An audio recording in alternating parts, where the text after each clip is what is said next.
Hello दोस्तों, आप सभी का स्वागत है हमारे YouTube channel PR study area में। आज हम बात करेंगे क्लास 10th के केमिस्ट्री के चैप्टर नंबर 1 रासायनिक अभिक्रिया एवं रासायनिक समीकरण के महत्वपूर्ण टॉपिक के बारे में। जहाँ तक हम लोगों ने पिछले क्लास तक रासायनिक अभिक्रिया, रासायनिक समीकरण और रासायनिक अभिक्रियाओं की विशेषताएँ के बारे में हम लोगों ने क्लास कर लिया था। आज हम उसी चैप्टर के दो महत्वपूर्ण टॉपिक के बारे में बात करेंगे। वो है पहला संतुलित रासायनिक समीकरण और दूसरा है असंतुलित रासायनिक समीकरण। स्टॉप।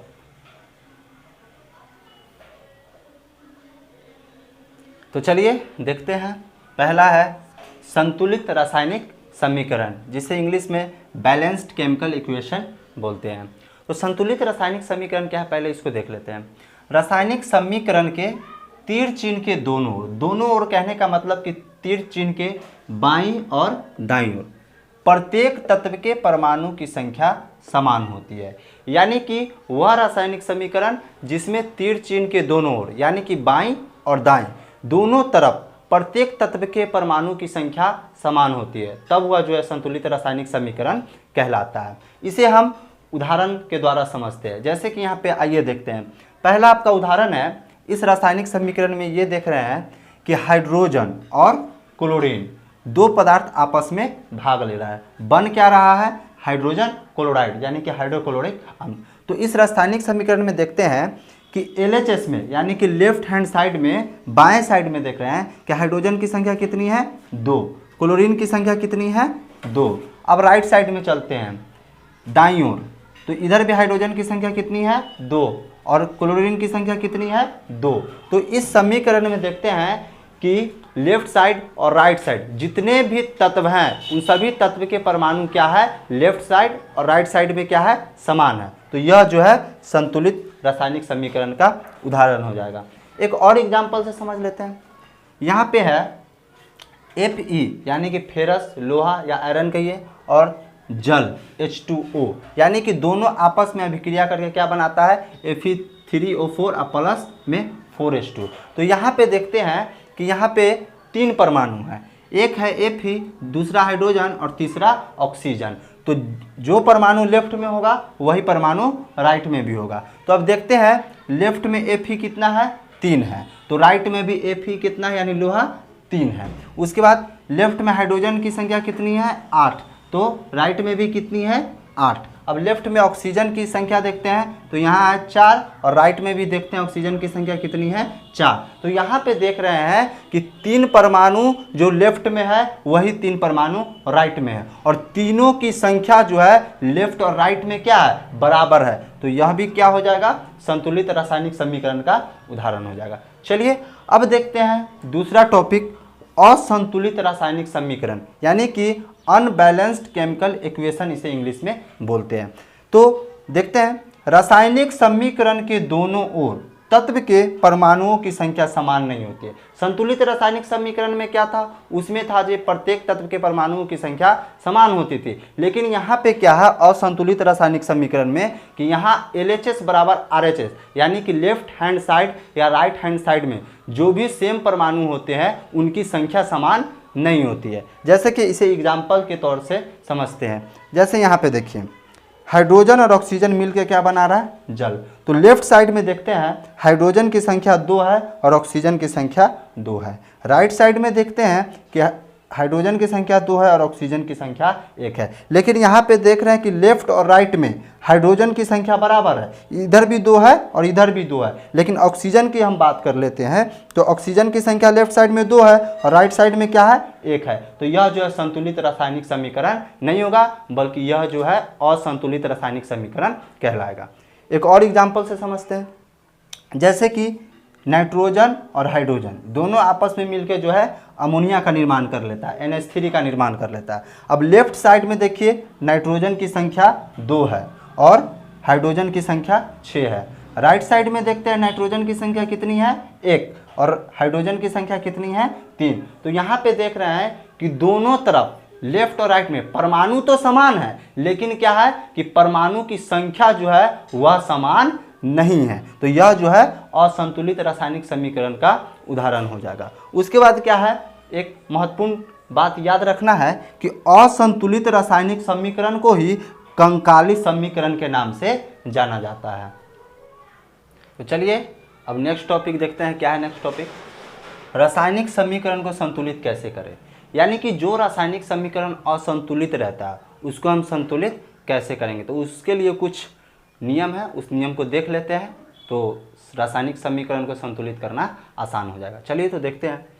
पहला क्या कहता है, सबसे पहले समीकरण यानी रासायनिक समीकरण के तत्वों को पहचानें कि कौन कौन से तत्व शामिल है। यानी कोई भी रासायनिक समीकरण लिखा हुआ है तो सबसे पहले उसमें आपको क्या ध्यान देना है, उसमें आपको पहचानना है कि उस रासायनिक समीकरण में कौन कौन सा तत्व शामिल है। तो उसको हमको क्या करना है, लिख लेना है। और उसके बाद उसकी संख्या को भी हमको लेफ्ट साइड में कितनी संख्या है और राइट साइड में कितनी संख्या है उसके बारे में हमको क्या करना है, लिख लेना है। क्योंकि इससे क्या होगा कि उसको हमको संतुलित करने में आसानी होगी। उसके बाद दूसरा क्या कहता है कि जो परमाणु संतुलित होगा उसे छोड़ देंगे तथा जो संतुलित नहीं होगा उसे संतुलित करेंगे। यानी कहने का मतलब कि आप रासायनिक समीकरण में देखिएगा कि कुछ तत्व के परमाणु ऐसे होंगे कि जो लेफ्ट साइड में उनकी संख्या जितनी होगी उतना ही संख्या उसकी राइट में भी होगी, लेकिन कुछ तत्व के परमाणु लेफ्ट में कुछ और संख्या में होगी और राइट में कुछ और संख्या में होगी। तो वहाँ पे संतुलित करने में थोड़ा परेशानियाँ होती है। तो चलिए अब देखते हैं कि कैसे हम करते हैं उसको संतुलित। तो एक विधि है अनुमान विधि या हीट एंड ट्रायल विधि, यानी रासायनिक समीकरण को जो असंतुलित होता है तो उसको संतुलित करने के लिए यही अनुमान विधि या हीट एंड ट्रायल विधि द्वारा जो है असंतुलित रासायनिक समीकरण को जो है संतुलित किया जाता है। जैसे एक समझिए, मान लीजिए कि इधर हम लेफ्ट लेते हैं और इधर राइट लेते हैं। मान लीजिए इधर 1 है, ठीक है, और इधर यहाँ पे 2 है। तो हमको दोनों साइड बराबर करना है तो हम क्या करेंगे, लेफ्ट में यहाँ 2 से गुना करेंगे तो खुद व खुद क्या हो जाएगा, ये भी 2 हो गया और ये भी 2 हो गया। तो वैसे ही हम अनुमान विधि द्वारा असंतुलित रासायनिक समीकरण को अंक के लगा के हिसाब से क्या करते हैं, उसको संतुलित करने का काम करते हैं। आगे देखते हैं। अब बाईं तथा दाईं ओर के सभी तत्व के परमाणु को गिनेंगे। यानी कहने का मतलब इससे पहले वाले नियम में क्या बताया कि जो तत्व के परमाणु संतुलित होंगे उसको छोड़ देना है और जो असंतुलित होंगे उसको हमको अनुमान विधि द्वारा अंक के हिसाब से संतुलित करना है। अब संतुलित करने के बाद एक बार फिर से बारी बारी से क्या करेंगे, लेफ्ट और राइट वाले सभी तत्व के परमाणु को गिनेंगे। संतुलित हुआ तो ठीक है, नहीं तो दूसरे अंक से फिर से संतुलित करेंगे। यानी कहने का मतलब लास्ट कि यदि संतुलित हो जाता है उस अंक से, पहले वाले अंक से, तो ठीक है, और यदि संतुलित नहीं होता तो फिर उस अंक को काट के, मिटा के, हटा के फिर वहाँ पे दूसरे अंक का प्रयोग करेंगे, तब जाके जो है वह संतुलित होगा। अब इसको हम एक एग्जाम्पल से समझते हैं। आइए, जैसे कि यहाँ पे Fe है और यहाँ पे H2O है, तो यानी दोनों आपस में अभिक्रिया कर रहा है, बन रहा है Fe3O4 और प्लस में H2। सबसे पहले आपका नियम क्या कहता है कि सबसे पहले समीकरण के तत्व को पहचानेंगे कि कौन कौन से तत्व शामिल है। अब आइए, ये आपका रासायनिक समीकरण रहा। अब इसमें आप पहचानिए कि इसमें कौन कौन से तत्व जो है शामिल है। जैसे कि यहाँ पे पहला तत्व आपका है तत्व का परमाणु Fe, तो ये Fe हो गया। चलिए, दूसरा क्या है, हाइड्रोजन, तो ये एक हाइड्रोजन हो गया। तीसरा क्या है आपका, देखिए तो यहाँ पे ऑक्सीजन है। तो हम पहले भी बताए हैं कि जितना तत्व के परमाणु लेफ्ट में होगा उतना ही राइट में होगा। तो इधर 3 तत्व के परमाणु है तो इधर भी 3 तत्व के परमाणु होंगे। लेफ्ट में है लोहा है, हाइड्रोजन है, ऑक्सीजन है, तो राइट में भी लोहा, हाइड्रोजन और ऑक्सीजन ही होंगे। अब आइए तो देख लेते हैं, इधर भी Fe है, इधर भी हाइड्रोजन है और इधर भी ऑक्सीजन है। ये हो गया। अब दूसरा नियम आपको क्या कहता है उस पर हम बात करेंगे, लेकिन देख लेते हैं कि कौन कौन सा तत्व शामिल था वो। अब उसकी हम संख्या को भी देख लेते हैं कि लेफ्ट में कितनी संख्या उसकी और राइट में कितनी संख्या है। तो चलिए लेफ्ट में देखते हैं, इसका 1 है और हाइड्रोजन का 2 है और ऑक्सीजन का 1 है। राइट में देखते हैं Fe की संख्या 3 है, उसके बाद हाइड्रोजन की संख्या कितनी है, 2 है और ऑक्सीजन की संख्या कितनी है, 4 है। तो ये तो उदाहरण से हमको देखने के लिए मिल रहा है कि यह जो है असंतुलित रासायनिक समीकरण है। अब इसको हम संतुलित करेंगे अनुमान विधि द्वारा। तो देख लीजिए, जो संतुलित होगा उसको छोड़ देना है और जो संतुलित नहीं होगा उसको हमको संतुलित करना है। लेकिन यहाँ पे देखने से पता चल रहा है क्या कि सब के सब क्या है, सब के सब जो है असंतुलित है। ये 1 है, आई 3 है, आई 2 है, आई 2 है, 1 है, 4 है। नहीं, यहाँ पे देखने को मिल रहा है कि हाइड्रोजन लेफ्ट और राइट में क्या है, संतुलित है। तो हमको हाइड्रोजन को संतुलित करने की जरूरत नहीं, इसको क्या करेंगे, छोड़ देंगे। हमको किसको संतुलित करना है, Fe को और ऑक्सीजन को करना है। तो आ जाइए, Fe यानी कहने का मतलब लोहा। तो देखिए, तो यहाँ पे लोहा कितना है, 3 है, कितना है, 3, और यहाँ पे कितना है, 1 है। अब सोच के देखिए कि यहाँ पर 3 लोहा है और यहाँ पे 1 लोहा है, यानी 1 Fe है। तो यहाँ 3 और यहाँ 1, तो यहाँ कितना से हम गुना करेंगे कि इधर जो है Fe जो है 3 गो हो जाएगा। तो 1 पहले से छिपा हुआ गुना में, तो यहाँ पे हम 3 करेंगे। चलिए, तो 3 लोहा इधर भी हो गया, 3 लोहा इधर भी हो गया। आ जाइए, अब ये 3 लोहा क्या हो गया, संतुलित हो गया। हाइड्रोजन तो ऑलरेडी पहले से ही संतुलित है, उसको छोड़ देना है। अब हमको अभी ऑक्सीजन को देखना है। किसको देखना है, ऑक्सीजन को देखना है। आ जाइए, ऑक्सीजन को देखते हैं। तो इधर ऑक्सीजन कितना है, 1 है, और इधर ऑक्सीजन कितना है, 4 है। अब देखिए, तो ऑक्सीजन लेफ्ट में 1 है और राइट में कितना है, 4 है। तो यह तो संतुलित नहीं है, असंतुलित है। तो अब देखिए यहाँ पे, तो यहाँ पे 4 ऑक्सीजन और यहाँ पे 1 ऑक्सीजन है। तो 1 ऑक्सीजन है, तो इसको हमको 4 करने के लिए क्या करना पड़ेगा, यहाँ पे हमको 4 से गुना करना पड़ेगा। तो ये 4 ऑक्सीजन हो गया। अब देखिए, ऑक्सीजन कितना हो गया, 4, और ऑक्सीजन 4।